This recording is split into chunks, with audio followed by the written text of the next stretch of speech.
The CoinDesk Spotlight is brought to you by Nexo, the place to earn on Bitcoin, Ethereum, and more. Former NBA basketball player turned venture capitalist and serial entrepreneur Baron Davis launching More Than Us, a venture studio that will develop and drop new NFT collections featuring underrepresented communities. Joining us now is Baron Davis.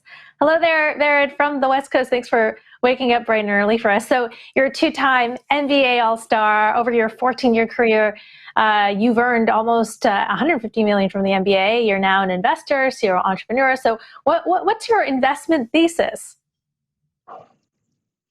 My investment thesis is, when I started out doing this, I wanted to invest in people that, shared the same qualities, that looked like me, of course, that were hungry entrepreneurs.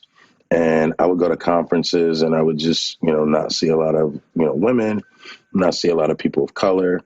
And the few that I did, I would just make sure that I went on my way, especially as, a basketball player, to make sure I related to people. And so, through our work at Big Business Inside the Game, we've been traveling the country, doing dinners, fireside chats, things like that, bringing about a community of people, to have discussions around entrepreneurship, about opportunity, giving people of color and women a real and a true seat at the table.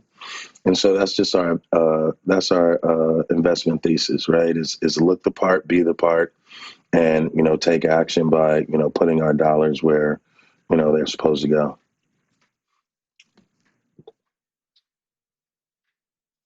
Oh, Emily, you're on mute. Sorry, I was on mute.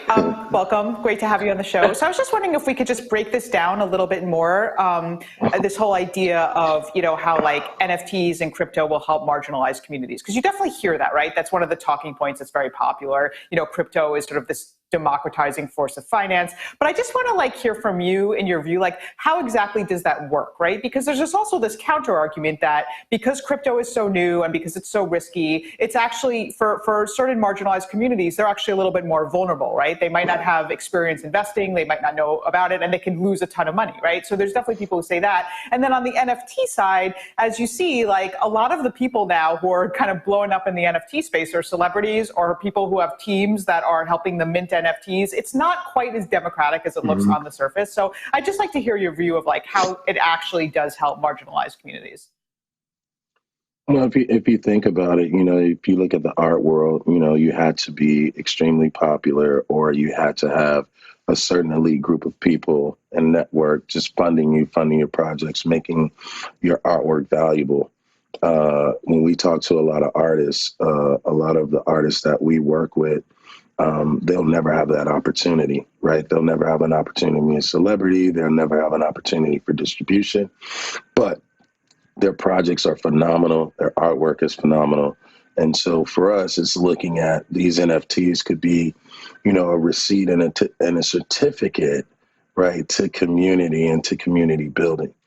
And so we look at community first. We look at utility, right? But also thinking about, for instance, with More Than Us, our venture studio, it's really put our money and put our investments into building, units of people, collectives of talent that can champion other talent, right? And can have aligned values where, the NFT community can really start to be, think about it as its own sustaining ecosystem. And so for us, it's really putting our dollars into, the developers, putting our dollars into designers, but making sure that, the art, the utility, the music inside the NFT is, somebody on our team for More Than Us, comes from a place of, needing access, needing opportunity. And so we've been building our collective and our firm, just with that in mind. We have to have, women, we have to have people of color, we have to have people from all nationalities and backgrounds. Part of the stuff that we want to do is celebrate cultures and heritages, right? And so a lot of light that has been shined on people in the NFT space has really been, the celebrities or things that have been, greatly venture backed. And so we wanted to, come into the business and really say, there are opportunities for us to raise communities in the smart contract, have payback, and write-in foundations into the smart contract, solve small community problems, solve national and global problems when we think about, how we can utilize these utilities to help, further advance, other people that are less fortunate. Baron, first of all, thank you again for coming in so early in the morning. And do you yourself buy NFTs on the side? Have you been buying them prior to getting involved this way? And if so, what were you looking for? What are you looking for now? How do you approach that market? What do you look for in an NFT? I think we look for, community, utility. Obviously, it's art. So really is what we like, right? And who's behind it. We're one of the largest collectors of women NFTs, women-led, women-designed NFTs. We just really want to see who's behind it, who are the people, how are they gathering, what are they talking about. We have a NFT called King Boo Boo, and they're all about mental health. They're all about cybersecurity. So for me, it was buying these NFTs, figuring out who's behind the scenes. What are these communities like? What are they doing? How are they representing people? And, one, how are they including culture? How are they including people of color? How are they including women? Who's in the group? Who's on the cap table? Those are the questions, that we're asking. And I think a lot of the companies that we're dealing with, when you start looking under the hood and you start asking those questions, right, you start seeing, where there are holes, and then where we can come in and fill those holes as well, with a lot of people in our community.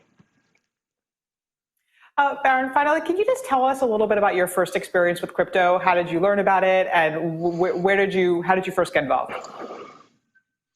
I got involved. It was South by Southwest, and it was a bunch of kids just sitting at a table, having a good time, and they started telling me about Bitcoin, and they were like, "Hey, you should get into Bitcoin. You should get into crypto." And I was like, "How much?" I told them I didn't have too much money. But, leap of faith and blind faith. I had a friend there.